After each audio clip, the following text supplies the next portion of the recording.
반갑습니다. 오늘 귀한 날에 동료사람들께 메시지를 전하는 사람이 되어서 마음이 많이 무겁습니다. 여러 가지로 부족하고 미약한 사람입니다. 최인 간사님의 제안을 듣고 좀 매몰차게 한마디로 사양을 했습니다. 그러자 간사님이 그래도 2, 3일 기도하고 대답하라고 했습니다. 2, 3일 기도하고 해서 제가 너무 부끄러웠습니다. 바로 듣고 바로 거절했기 때문에 기도하지 않는 모습을 보여줘서 너무 죄송했습니다. 그래서 다른 분들의 짐을 좀 덜어드리는 이것도 일정의 헌신이 될 수 있겠다 하는 생각이 들었습니다. 오늘 아내가 제 넥타이를 골라주고 넥타이를 바로 매주면서 저를 전송하면서 잘하려고 너무 애쓰지 말아라 이렇게 했습니다. 그래서 오늘 혹시 제가 잘못하더라도 아내 말을 잘 순종하는 사람이구나 이렇게 생각하시면 되겠습니다. 은퇴 후에 살아오면서 저는 지녀온 물건과 자료들을 정리하는 시간이 많습니다. 저는 기록을 중시하는 사람이라 자료들이 많은 편입니다. 초등학교 2학년 때 상장도 가지고 있고 개척기 우리를 도왔던 미국 뉴욕에서 사역하시던 강기봉 선교사님의 엽서, 일본에서 사역하시던 김영신 학사의 편지, 1985년 8월의 돈눈의 소식지 또 있습니다. 오늘 제가 가져왔는데 오늘 말씀 읽기 전에 먼저 한번 소개를 하겠습니다.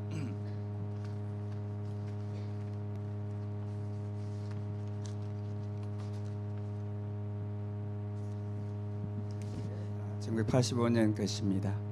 여기 소식을 보니까 세계 선교의 4가지 기도 제목으로 마룻바닥을 뒹구르며 부르짖었던 기도의 밤은 영원히 잊을 수 없습니다.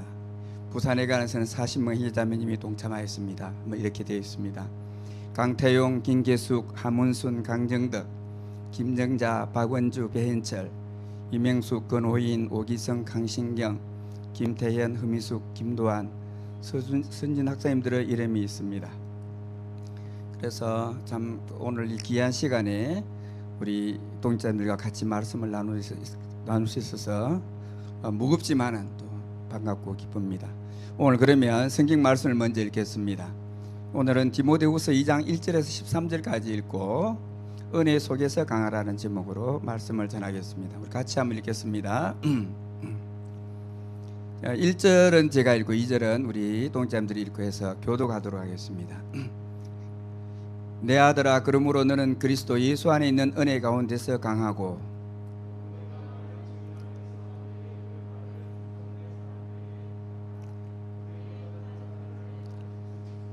너는 그리스도 예수의 좋은 병사로 나와 함께 고난을 받으라.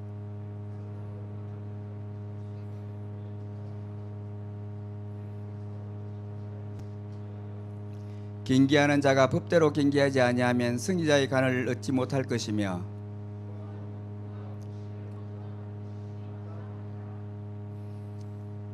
내가 말하는 것을 생각해 보라. 주께서 범사에 내게 총명을 주시리라.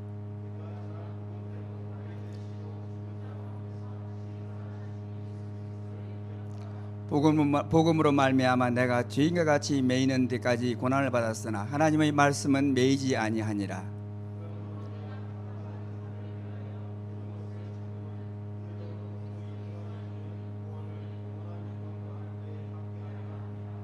미쁘다 이 말이여, 우리가 주와 함께 죽었으면 또한 함께 살 것이요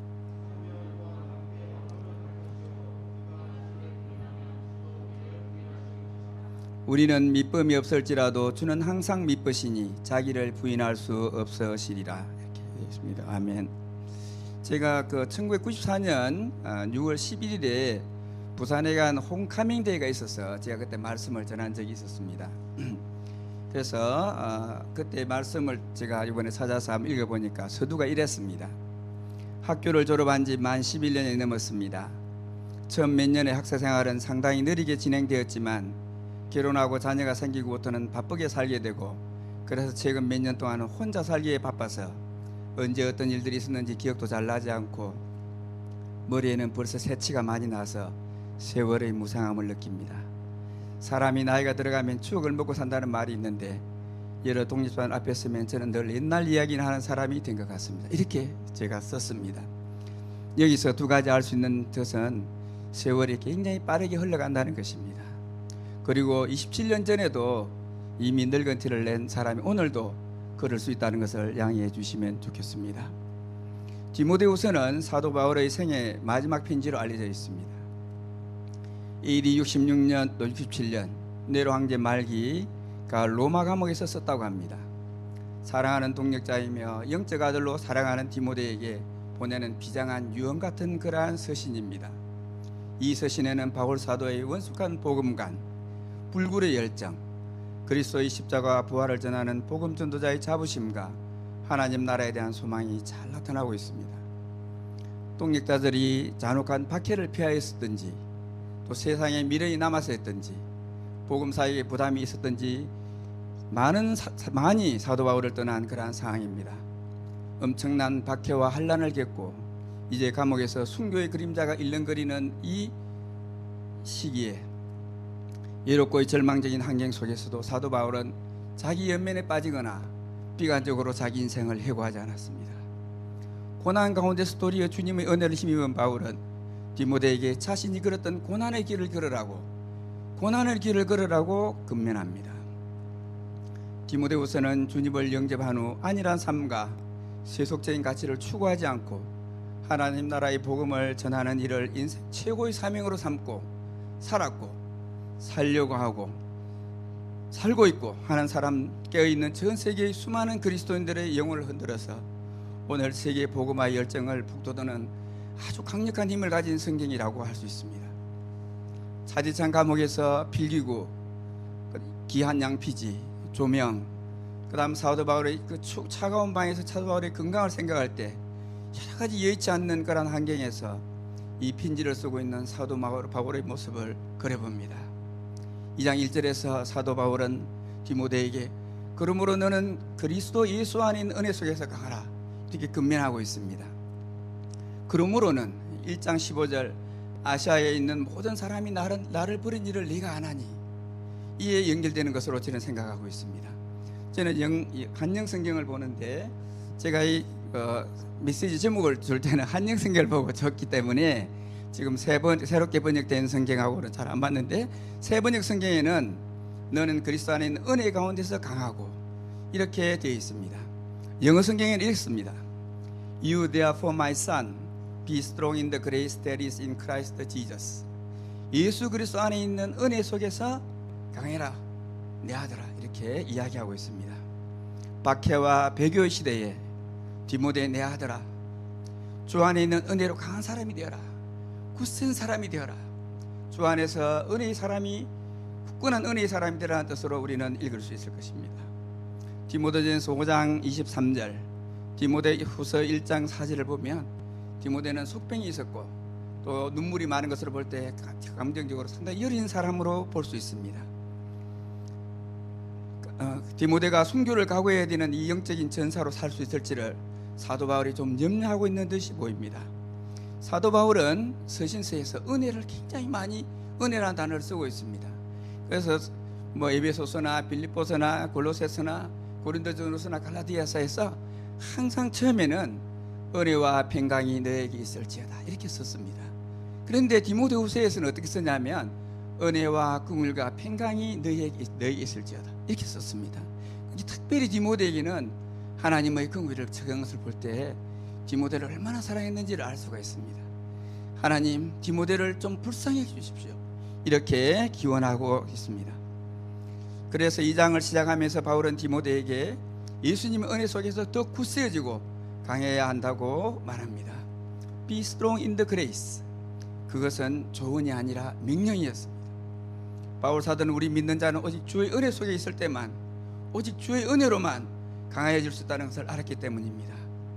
어쩌면 그리스도인들은 예수 그리스도에 있는 은혜 아니면 은혜가 없다면 강해질 수가 없다는 것을 사도 바울은 알았을 것입니다. 은혜 아니면 살아갈 수가 없네 이런 찬스 있지 않습니까? 은혜 아니면 살아갈 수가 없네 오직 예수뿐 이런 복음성이 있습니다. 우리가 사도 바울이 디모데에게 권면한 주님의 은혜 속에서 강한 사람은 어떤 사람일까? 저는 이렇게 생각하고 다음과 같이 생각해 봤습니다. 첫째, 우리 삶 전체가 하나님의 은혜 가운데 있음을 늘 인정하는 믿음을 가진 사람입니다. 둘째, 은혜의 복음을 전하며 헌신하는 종으로 사는 사람입니다. 셋째, 자신의 지혜와 능력이 아니라 주님의 은혜로 인생의 모든 일을 감당하는 사람이 은혜에 강한 사람이라, 은혜 속에서 강한 사람이라고 저는 생각합니다. 그리스도 예수 안인 은혜 속에서 강하라고 하면서 사도 바울은 1절 이하에서 구체적인 권면을 하고 있습니다. 은혜 속에서 강한 사람의 모습은 이러하다.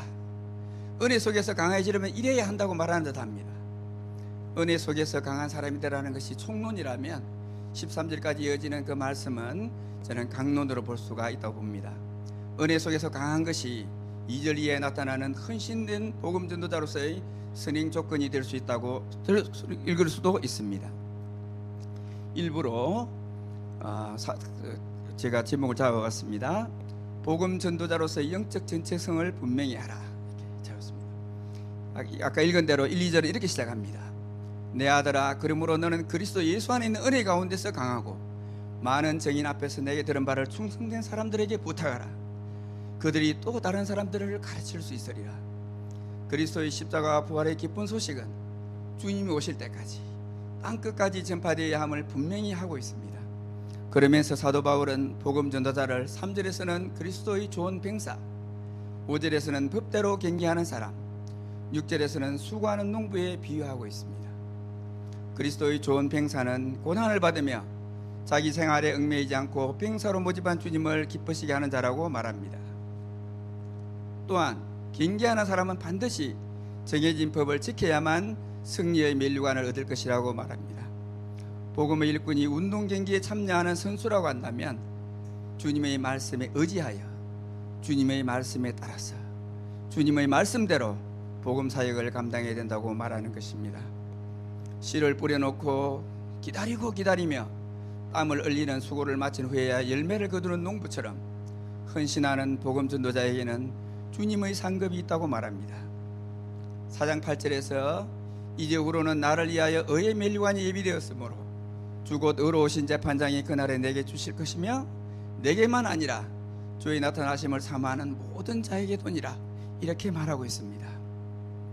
사도 바울은 디모데에게 복음 전도자는 그리스도의 좋은 병사, 주님의 말씀대로 헌신하는 운동선수, 고난을 참고 힘써 수고하고 열매를 맺어 상급을 누리는 농부로서의 정체성을 분명히 하라고 말하고 있습니다. 그리스도의 좋은 병사로 이렇게 모집된 그리스도인에게는 자기 생활이 아니라 하나님을 위한 선한 싸움이 최우선이라고 말하고 있습니다. 그리스도 좋은 병사의 길은 오직 하나입니다. 주님의 복음을 위해서 분투하는 것입니다. 선한 싸움을 싸우는 것입니다. 우리의 영적 정체성은 무엇입니까? 주님의 말씀에 순종하여 주님을 기쁘시게 하는 예수님의 제자, 충성스럽고 헌신된 복음 전도자가 우리의 영적 정체성입니다. 복음 사역을 감당하는 그리스도인에게 고난과 시련은 필연적이고 박해와 한난은 사명인이 피할 수 없다는 것을 말하고 있습니다. 고난을 받으라, 이렇게 이야기하고 있습니다. 사명인은 우리가 사명을 미션이라 그러는데, 미셔너리 하면 선교사라고 할 수 있지만은 사실은 사명인은 미셔너리도 사명인이라고 읽을 수 있습니다. 구원받은 그리스도인으로서 지성인 복음 특사에 쓰임받는 우리 부산에 관의 동역자님들은 모두 하나님 나라를 위한 좋은 병사로 고난을 무릅쓰고 이 자리에 하나님의 복음의 전쟁에 출전한 사람들이고 하나님 나라에서 주와 함께 영원한 생명을 바라보며 사는 사람들입니다. 7절에서 사도 바울은 디모데에게 지금 내가 말하고 있는 것을 깊이 생각하라. 영어로 이렇게 돼, Consider what I say. 내가 말하는 것을 그냥 생각하는 게 아니고 깊이 생각하라고 하고 있습니다. 주님께서 총명을 주신다고 합니다. 예수 그리스도의 종이라는 확고한 정체성을 우리가 가지고 있으면 평생 예수님의 인도함을 받는다는 것입니다. 그리하여 은혜 속에서 강하고 우리 모두 담대한 사람으로 살 수 있다는 것입니다. 입으로 부활하신 예수 그리스도를 기억하라.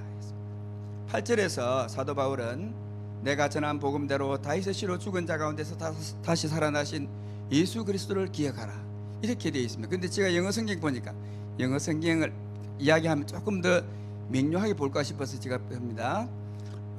Remember that Jesus was raised from the dead.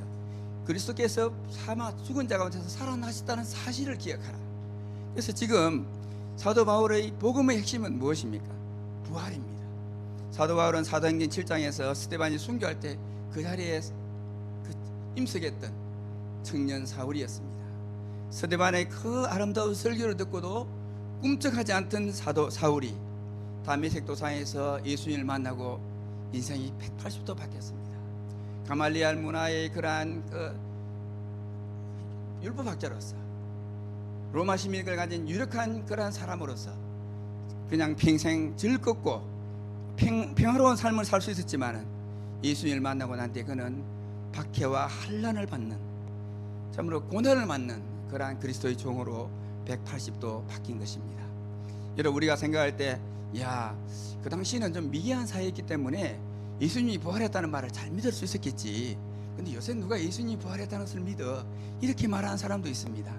그렇지 않습니다. 그 당시 로마도 현대였습니다. 현대. 지금도 우리도 현대지만 우리가 또 세월이 흘러서 몇백 년 되면 우리도 현대가 아닙니다. 예수님의 부활은 그때나 지금이나 받아들이기 어려운 것입니다. 그러나 사도 바울은 자기가 묵혀간 만난 예수님의 부활을 증거하기 위해서 자기 목숨을 지금 내놓은 것입니다. 로마 시대는 믿을 수 있어. 그러나 지금은 믿을 수 없어. 이것은 예수님을 믿는 것이 아닙니다. 부활의 복음, 십자가 부활의 복음이 우리 기독교 신앙의 정수입니다. 그래서 우리가 사실을 성경을 읽을 때 가나에서 물로 포도주를 만든 건 내가 믿을 수 없어. 그거 안 믿어도 나는 기독교 신앙을 갖고 있어. 그거 말할 수 없습니다. 그렇게 말하면 안 됩니다. 전에 우리 주기경으로 있던 정진석 주기경이 있었습니다. 그 사람이 그때 신문 대담을 주기경이 되고 대담을 했어요. 뭐라 대담했냐면 500여의 기적을 주기경님은 어떻게 생각합니까? 하니까 그 사람이 이렇게 했어요. 어린아이가 500여를 내놓으니까 사람들이 다 내놨다. 그래가지고 풍성해서 먹고도 막 여러 강줄이 남았다. 이렇게 설명하는 거예요, 신문에. 깜짝 놀랐습니다. 가톨릭 최고 지도자가 마태와 요한이 직접 목회한 사건을 자기 마음대로 그렇게, 그런 사람이 주기경입니다. 여러분, 우리는 믿을 수 없는 것을 믿는 사람이 우리 기독교인이지 않습니까? 그래서 사도 바울은 디모데야, 내가 부활의 증인인 것처럼 너도 부활의 증인이 되어야 된다, 이렇게 말하고 있습니다. 사도 바울은 10절 이하에서 다른 사람들이 그리스도 안에 있는 구원을 영원한 영광과 함께 받게 하려고 나는 모든 것을 참을 수 있다, 이렇게 말합니다. 주와 함께 죽으면 주와 함께 살 것을 확신하고 있습니다. 예수님의 죽으심과 부활의 영광이 함께 연합한 자임을 고백하는 사람이어야만 우리는 고난을 감당하며 복음을 전하는 자가 될 수 있다는 말입니다. 우리 부산회관에 있는 동역자들은 바로 이 부활의 복음을 붙잡고 이제까지 살아온 것입니다. 저는 이중근 박사님을 1980년부터 이렇게 만나서 지금 40년이 넘었는데요, 이렇게 신실한 그런 하나님이 좀 만난 것이 얼마나 인생에서 행운인지 모릅니다. 이렇게 같은 이 부활의 복음, 십자가의 복음을 같이 믿고 이렇게 동력한다는 것은 여러분 얼마나 큰 행복인지 모릅니다. 또 우리가 예수님의 십자가 부활을 생각하지만은 예수님의 생애를 또 우리 생각해 볼 필요가 있습니다. 예수님의 십자가의 순종, 예수님의 고난을 생각하면 주님의 은혜가 얼마나 귀한 것인가를 깨닫게 됩니다. 예수님의 지상에서의 생애를 생각할 때 우리는 영적으로 새롭게 됩니다. 예수님은 세상에서 고난의 종으로 사셨습니다. 예수님은 허기를 느끼셨고 피곤하셨고 무도한 자들부터 모욕을 받았으며 돌에 맞을 뻔도 하였고 총독 간정에서는 주먹으로 무리와 뺨을 맞았습니다. 채찍에 맞았고 침뱉음을 당했고 가시밀관에 찔렸고 옷은 벗겨졌습니다. 무거운 십자가를 지고 골고다 언덕으로 걸었습니다. 십자가의 심한 고통의 순간에, 목마른 그 순간에 물을 마실 수가 없었습니다. 예수님은 고난의 종이었습니다. 그리스도인도 유한한 자원으로 경쟁사에서 살아야 하기 때문에 생존을 염려하고 크고 작은 생활의 어려움으로 힘들 때가 있습니다. 용기는 사라지고 마음이 어두워집니다. 그렇지만 이때 우리는 예수님의 소박하고 짧았던 33년의 고난의 삶과 십자가의 순종을 기억해야 합니다. 탁월한 그리스도인이 되어서 많은 이에게 그리스도의 선한 영향을 끼치는 일도 기합니다마는 신실한 그리스도인으로 소박하고 단순한 생활에 자족하면서 죄와 죽음에서 참 자유를 얻고 주님이 주시는 평화를 누리고 또 하나님의 복음 역사를 위해서 헌신하는 것, 얼마나 기운지 알 수가 없습니다. 주님이 우리에게 주신 가치는 무엇입니까? 명예도 아니고 지위도 아니고 권력도 아니고 재산도 아니었습니다. 오직 하나님 사랑과 이웃 사랑이었습니다. 이처럼 우리가 예수님의 십자가 부활을 굳게 잡고 예수님의 생애를 생각할 때 우리는 주님의 은혜에 강한 사람, 은혜로 강한 사람이 될 수가 있습니다. 주님의 신령한 은혜로 우리 영혼이 더욱더 강해질 것이라고 저는 생각합니다. 3부로 그렇다면 우리는 왜 그리스도 예수 안에 있는 은혜 속에서 강해야 합니까? 첫째, 복음 전도자로서의 사명을 온전히 감당하기 위해서입니다. 사도 바울이 은혜 속에서 강하라 이렇게 디모데를 권면한 직접적인 이유입니다. 바울 서신을 보면 선교사역 당시 초기 교회에는 안으로는 벌써 분열과 갈등과 대립이 생기고 있습니다. 디모데 전후서에도 이러한 교회 내의 어려움을 유추할 수 있습니다. 또 모든 길은 로마로 통하던 그 시대, 세계의 중심 로마의 복음이 들어가자 잔혹한 핍박이 시작되었습니다. 박해와 환란, 교회의 분열과 세상의 유혹이 극심한 그 사도 바울 시대와 우리 시대는 본질적으로 다르지 않습니다. 모든 시대를 막론하고 하나님을 떠난 인간은 전적으로 부패하고 그러한 인간들이 이루는 사회는 국가는 근본적으로 하나님의 통치를 인정하지 않습니다. 타락한 인간의 재성은 주님이 주되심을 받아들이지 않습니다. 하나님을 떠나서 하는 것이 자유라고 생각합니다. 우리가 생각하는 자유가 아닙니다. 하나님을 떠나서 하는 것이 자유라고 생각합니다. 아버지를 떠날 때 탕자의 생각이 바로 그랬습니다. 이것이 오늘날 우리 사회입니다. 이런 어려움을 예상하는 사도 바울이 디모데에게 주님의 은혜 속에서 강하라 이렇게 권면한 것입니다. 신실한 그리스도의 제자는 무엇보다 예수님의 은혜를 전하는 사람입니다. 그러려면 복음 전도자 자신이 먼저 주의 은혜로 충만하고 강하고 담대한 종이 되어야 한다는 것입니다. 은혜 속에서 강한 그리스도인이 되면 고난은 없을 것이다 이렇게 말하지 않습니다. 우리가 주님의 은혜 아래서 정말 강하고 담대한 사명이 된다면 고난을 능히 이기고 감당할 수 있다고 사도 바울은 말하는 것입니다. 오늘날 대부분의 나라와 사회에서는 당시 로마 제국처럼 그런 잔혹한 박해는 없다고 할 수 있습니다. 하지만 중국과 스탄이라고 끝나는 이름들, 스탄이라고 끝나는 나라들을 그 희교국, 모슬렘 국가들, 그리고 중동의 이슬람 국가들은 박해의 정도가 많이 심한 것으로 알고 있습니다. 우리나라는 어떻습니까? 어떤 절대적인 진리도 받아들일 수 없고 옳고 그름에 대한 기준이 완전히 무너져서 상대주의, 종교다원주의, 포스트 모더니즘이 지배하는 세상이 되었습니다. 그 공간에 이슬람과 이단이 파고들고 있습니다. 제가 주례예고에 근무할 때 학생들이 제게 자주 찾아왔습니다. 하루는 월간 중앙 잡지를 가져와서 선생님, 우리 그 안상홍님의 기사가 월간 중앙에 났어요 하면서 월간 중앙을 탁 넣고 가는 거예요. 이게 그 광고성이 이제 그 안상홍 교단에서 월간 중앙에 줬어. 그래갖고 월간 중앙에 났어요 하면서 그래 주고 가라 읽어보세요. 그래서 읽어보니까 뭐 안상홍에 대해서 함정돼 죽었어요. 그 사람 죽었는데 제가 이제 그 안상홍을 좀 해보니까 그 하나님을 믿는다 하면서 기도를 이렇게 하는 거예요. 안상홍님의 이름으로 기도드립니다. 근데 그거를 학생들이 믿고 있어요. 그래서 깜짝 놀랐습니다. 그 어린 아이들이 그 이단에 좀 빠져가지고 이렇게 있는 것을 봤습니다. 오늘날 우리 사회가 굉장히 그러한 이단적인 가르침이 창궐하는 그러한 시대입니다.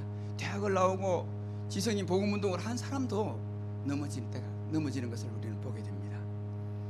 지성인 복음운동을 감당하는 종들은 더 큰 도전에 직면하게 됩니다. 이때 우리 복음 사역자들은 자신의 지혜와 경험에 의지 않고 오직 주님의 은혜를 구하고 주님이 주시는 은혜 속에서 굳세고 강하게 되어서 이렇게 헌신할 수 있어야 되는 것입니다. 둘째, 우리가 왜 은혜 속에서 강해야 됩니까? 둘째, 주님이 주신 자유와 평안을 온전히 누리기 위해서입니다. 저는 얼마 전에 한 대학병원 장례식장에 다녀왔습니다. 영안실 안내판을 보니까 92세, 94세, 100세를 연수를 누린 분들이 있었습니다. 그런데 아래층으로 내려가 보니 시신 안치실 칠판에는 0세, 3세의 남자아이의 시신이 안치되어 있다는 기록이 있었습니다. 우리는 자주 지금처럼 아무 탈 없는 안정적인 미래가 지속될 것으로 생각합니다. 관성의 법칙을 마음에 그립니다. 한겨레 신문에 양선아 기자가 있습니다. 그는 신문의 객주간으로 자기의 암 투병기를 썼는데 최근 기사 일부분의 내용은 이렇습니다. 삶은 예측 불가능하다. 불과 2년 전만 해도 나는 내가 암에 걸리고 항암을 하고 가슴 한쪽을 잘라낼 것이라고 한 번도 생각해 본 적이 없다. 모든 일은 천둥치듯 벼랑간 일어났고 나는 내 인생에 갑자기 내린 이 소낙비에 내 방식대로 대처해야 했다. 이분은 나중에 이제 교회에 출석을 하고 이제 신앙인이 되었습니다. 근데 9월 25일 이후부터는 이분이 글을 쓰지 않았어요. 지금 굉장히 시간인데 아마 어려움을 겪고 있는 것 같습니다. 그렇습니다. 암 발병 진단만이 아니라 우리 인생의 모든 일은 천둥치듯 일어나는 것입니다. 일찍 세상을 떠난 0세, 3세 아들은 그 부모와 가족이 그토록 기다리던 사랑하는 생명이었습니다. 그 생명을 창조간에 이끌을 수 있는 것이 우리 세상사입니다. 우리는 내일은 그냥 5분 후에 일도 장담하지 못하는 존재입니다. 우리는 그럴듯하게 앞날을 막 설계하고 그런 입장이 못 됩니다. 우리는 하루하루 하나님 은혜로 사는 것입니다. 태산과 같은 문제가 우리 앞에 닥치기도 하고 끝도 없는 절망에 빠질 때도 있습니다. 불의의 사고가 생기기도 하고 가족의 문제로 크게 근심할 수도 있습니다. 위중한 질병의 진단을 받으면 그리스도인의 평강은 곧 사라집니다. 약해집니다. 판단력이 흐려지고 생각이 보이 좁아집니다. 이때도 우리는 주님의 은혜와 도우심을 구해야 합니다. 신앙의 힘으로 어려움을 이겨내고 받아들여야 됩니다. 제 친구 부산대학교 기계공학과 교수하는 친구가 있었습니다. 제가 그 암에 걸려서 고생하고 있어서 제가 부산대학교 연구실 찾아갔습니다. 가서 제가 이제 같이 이야기하고 했는데 그 친구 말이 아주 인상에 남았습니다. 내가 가장 두려워하는 것은 의사의 입술이다, 이렇게 하는 거예요. 자기가 일주일 이제 검사를 하고 일주일에 가서 다시 일주일에 가서 검사 결과를 보는데 첫 마디가 의사가 무슨 이야기를 하는가, 그것이 너무 힘들다는 거예요. 그래서 일주일에 의사의 말을 생각한다는 거예요. 이것이 인간의 약한 모습입니다. 그 친구는 이제 한 3개월 투병하고 돌아가셨습니다. 우리가 사실은 우리가 이게 하나님 앞에 우리 인생을 맡기지 않을 때 우리는 아주 미약할 수밖에 없습니다.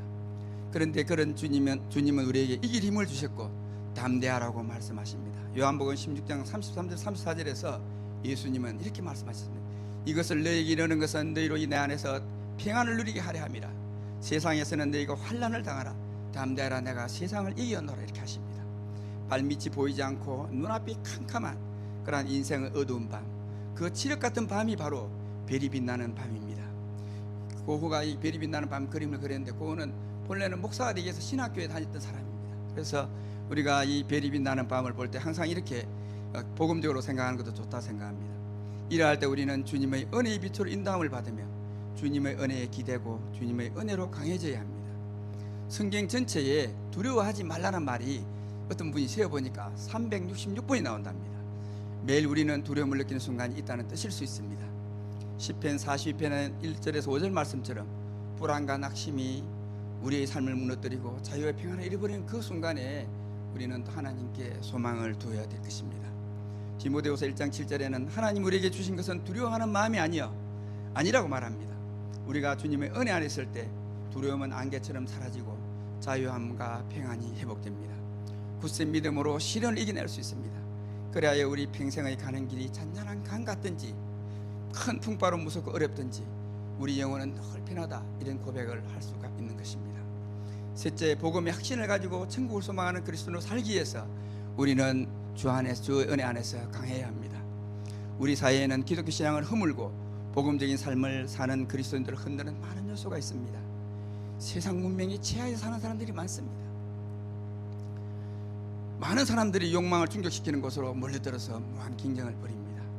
부동산으로 이익을 남긴 사람들의 이야기를 주변 사람이 들으면 우리는 자신의 삶이 초라해 보이기도 합니다.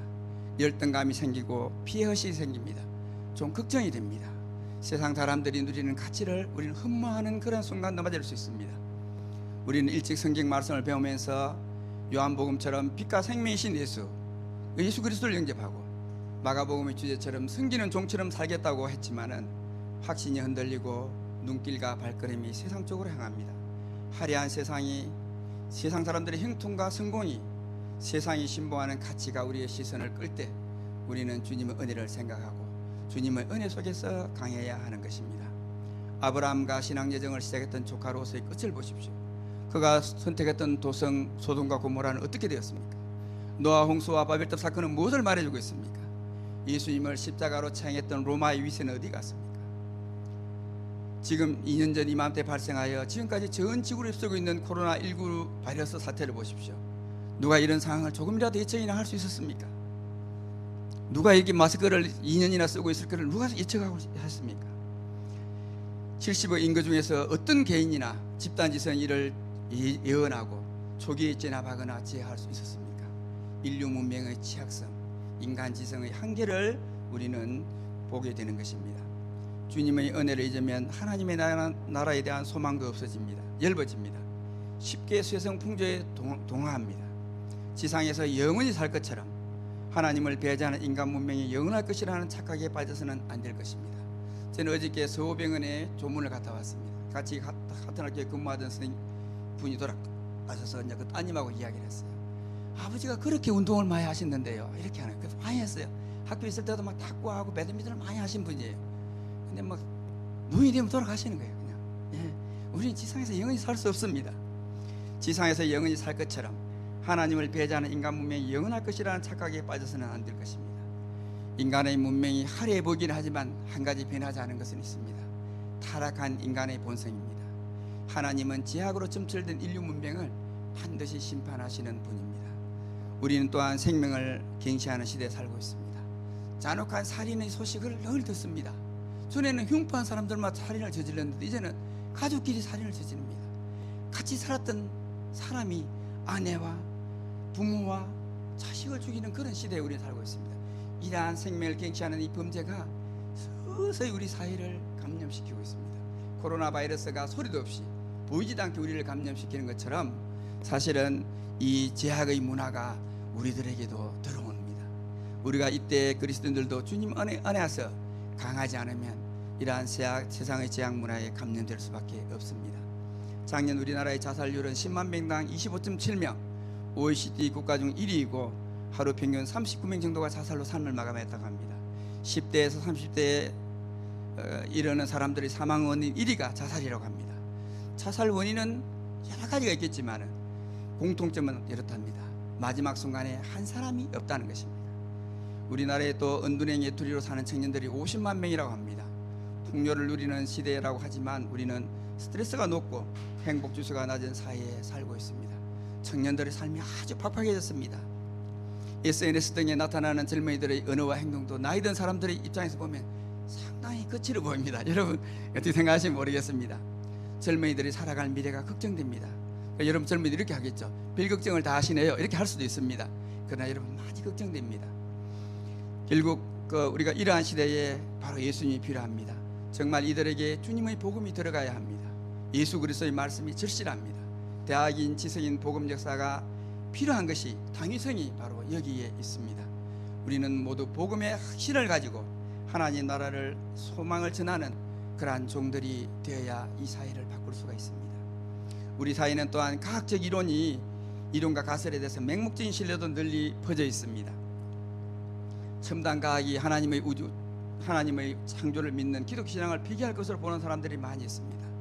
137억 년 전에 온도와 밀도가 무한히 높고 사이즈가 0인 어떤 물질이 특이점이 폭발하여서 지금의 모든 우주를 채운 별들과 은하로 진화했다고 그렇게 이야기하고 있습니다. 하나님의 창조를 믿지 못하는 사람이 이런 것은 쉽게 받아들이고 진리로 받아들입니다.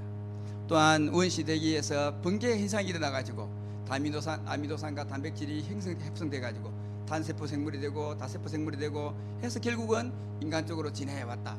이 생명의 기통을 진리인 것처럼 믿는 그러한 시대에 살고 있습니다. 근데요, 아이작 뉴턴은 자기가 그 만유력의 법칙을 발견한 후에 나는 해변가에서 죄악들 하나 주운 것밖에 안 된다. 이렇게 했습니다. 우리가 진정한 과학은 하나님 앞에서 겸손해야 되는 것입니다. 그럼 물리학자들이 모두 그러면 예수님을 믿지 않습니까? 여러분, 과학과 신앙은 다른 것입니다. 과학자들이 또 다 알고 있는 것도 아닙니다.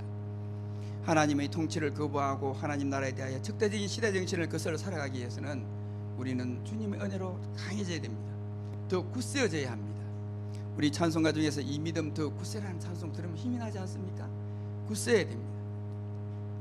베드로전서 1장 2장에서는 그리스도인은 본향으로 돌아가는 거룩한 나그네로 살아야 한다고 말합니다. 이 세상 나그네 길을 지나는 순례자, 인생의 거친 들에서 하룻밤 머물고 그리고 천국의 순례자 본향을 향하는 찬송을 우리 옛날에 대학 시절에 불렀습니다. 대학교 합창단에 있었던 황석호 형제와 이충근 형제가 듀엣으로 부르는데 굉장히 그 당시 감동했습니다. 지금도 그 노래는 부릅니까 여러분? 안 부르죠? 예, 한번 불러보십시오. 네, 제가 한번 불러볼까요? 이 세상 나그네 길을 지나는 순례자, 인생의 거친 들에서 하룻밤 머물고, 이 부분이 참 그렇거든요. 해관 행사 때 이렇게 우리가 불렀던 기억이 납니다. 40년이 됐는데 기억이 생생하네요. 예, 바다에서 그친 생애를 마치고 모천으로 회귀하는 연어의 마지막 여정도 한번 생각해 봅니다. 몸이 만신창이가 되는데도 불구하고 급류와 장애물을 뛰어넘어 본향으로 돌아와서 산란하고 생애를 마칩니다. 돌아오는 길에 보시다리 먹이가 되는 위험이 있지만 그들의 모천 회귀는 멈추지 않습니다. 제가 좋아하는 노래 중에 When the Saints Go Marching In이라고 있습니다. 여러분 중에 아는 분, 이것은 우리나라 말로 번역은 성자들의 행진 되어 있는데, 사실은 이제 들어 번역하면 성도들이 행진해서 들어갈 때 이렇게 번역됩니다. 흑인 연가인데요, 닐 암스트롱이라는 유명한 재즈 가수가 부르게 되었습니다. 가사가 이런 것도 있습니다. 저 위에서 저는 구주를 만나게 될 것입니다. 제 영혼을 저에서 살리신 그분이죠. 그분은 손을 뻗으며 저를 맞이해 주시겠죠. 성도들이 행진해서 들어갈 때에 버거운 세상에서 주님의 은혜로 풍성한 삶을 살면서 하나님의 나라를 소망해 사는 사람이 얼마나 행복합니까? 그리스도를 우리 주로 모시고 사는 삶보다 나은 삶이 어디 있습니까? 저는 우리 간사님들이 물었어요. 어떻게 40년 동안 이렇게 신앙을 지키며 살았나? 다른 삶이 없습니다. 여러분, 우리 기독교 신앙은 매력 만점입니다.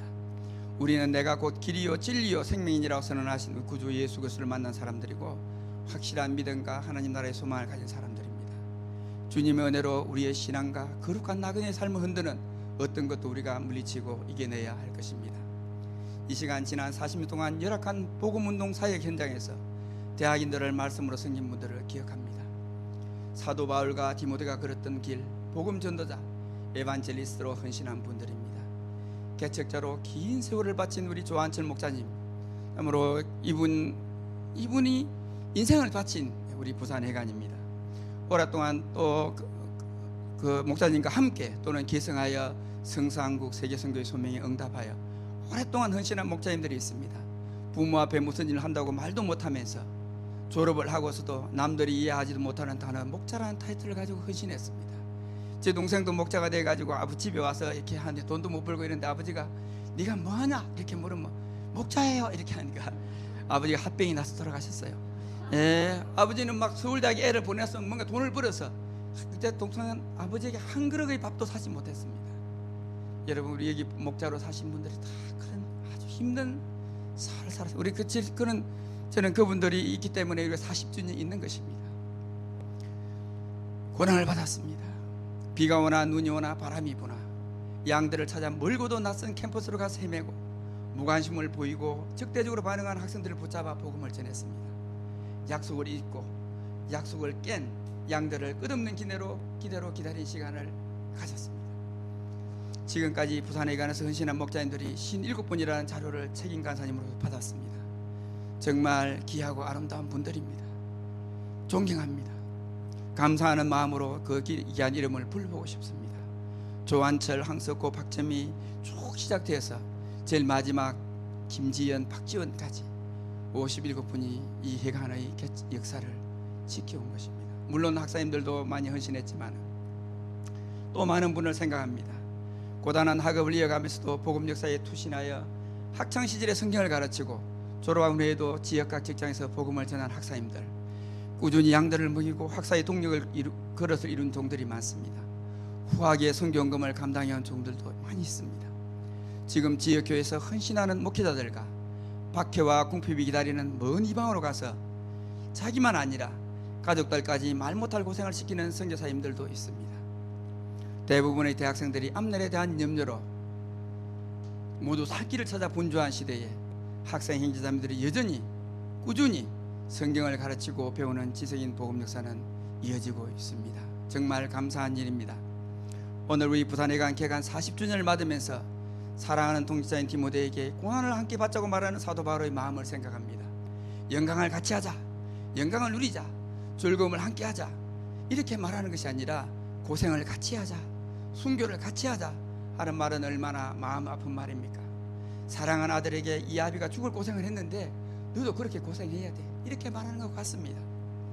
얼마나 아픈 말입니까? 저는 사도 바울의 이 금매는 이렇게 받아들이고 싶습니다. 힘들어도 하나님 앞에 살자, 이렇게 받아들이고 싶습니다. 미국의 프랑크 시네트라라는 유명한 가수가 부른 My Way라는 노래가 있습니다. 그 노래의 처음이 이렇게 됩니다. Now the end is near. 이제 마지막이 가까워왔다. I face the final curtain. 나는 마지막 커튼을 마주하고 있다. 이렇게 시작합니다. 그러면서 복음적이진 않지만 이 노래가 자기 인생을 회고하는 노래인데요. 디모데후서 4장 5절에서 너는 모든 일에 근신하여 고난을 받으며 전도인의 일을 하며 네 직무를 다하라고 하면서 바울은 디모데와 이 편지를 읽는 성도들에게 자신이 걸어온 마이 웨이를 다음과 같이 간증합니다. The time of my departure is at hand. 이게 영어 한 가지 읽겠습니다. 나의 떠날 시각이 가까웠다. 나는 선한 싸움을 싸웠다. 나는 달려갈 길을 마쳤다. 나는 믿음을 지켰다. 나에게 의의 멸류관이 준비되어 있다. 그날에 이렇게 준비되어 있다. 주님께서 주의 나타나심을 사모하는 모든 이에게 주실 것이다. 바로 그날에 이렇게 사도 바울은 말하고 있습니다. 4장 5절에서요. 우리도 마지막 순간에 이런 아름다운 간증을 남길 수 있기를 바랍니다. 늘 주님의 풍성한 은혜를 누리며 성사한국과 세계 선교의 사명을 계속 힘써 감당해 나가면 좋겠습니다. 나이가 들어도 우리는 다 주님의 제자입니다. 스튜던트입니다. 우리는 복음을 전하는 스튜던트입니다. 이반젤리컬 스튜던트입니다. 그렇게 살기를 원합니다. 구원받은 때의 첫 마음, 처음 사랑을 변하지 않고 은혜 속에서 강한 그리스도인으로 살아가자고 말씀드리고 싶습니다. 사도 바울의 디모데후서의 마지막 문장은 주께서 내 심령에 함께 계시기를 바라노니 은혜가 너희와 함께 있을지어다. Grace be with you. 이렇게 말하고 있습니다. 우리 동역자님들 모두 예수 그리스도의 은혜 속에 날마다 해마다 더 굳세어지기를 기도합니다. 자신에게 늘 be strong in the grace. 그리고 사랑하는 이에게는 Grace be with you. 이렇게 말하면 좋겠습니다. 1절 말씀을 같이 읽고 기도하겠습니다. 1절 말씀을 한번 같이 읽겠습니다. 한번 같이 읽겠습니다. 시작. 내 아들아, 그러므로 너는 그리스도 예수 안에 있는 은혜 가운데서 강하고. 제가 기도하겠습니다. 사랑하는 주님, 감사합니다. 지난 40년 동안 이 부산에 하나님의 복음을 열어주시고 지성인 복음 역사를 감당하는 공동체를 주심을 감사합니다. 그동안에 참 사랑하는 우리 목자님들을 비롯해서 많은 헌신된 종들을 통해서 이 부산의 대학가의 영혼들에게 말씀을 전하고 이 복음 역사를 개성할 수 있게 되어서 정말 감사합니다. 주님의 온전하신 은혜와 도우심이라고 저는 고백합니다. 하나님 아버지, 사랑하는 종들을 축복하시고 이 시간 이 참 40주년 개관 기념 예배를 감사하는 모든 우리 학사의 동역자들에게 은혜를 베풀어 주시기를 간절히 원합니다. 저희가 더욱더 주님의 은혜를 사모하고 주님의 은혜 가운데서 더욱더 강화해져서 하나님 나라의 복음을 전하는 일에 쓰임받기를 간절히 원합니다. 주님, 저희가 얼마나 연약한지, 저희가 얼마나 부족한지 주님께서 아시오니 주님, 저희를 붙들어 주시고 은혜를 베풀어 주시기를 간절히 원합니다. 오늘도 하나님께서 귀한 시간을 주심을 감사하옵고 우리를 구원하신 예수님 이름으로 기도드립니다.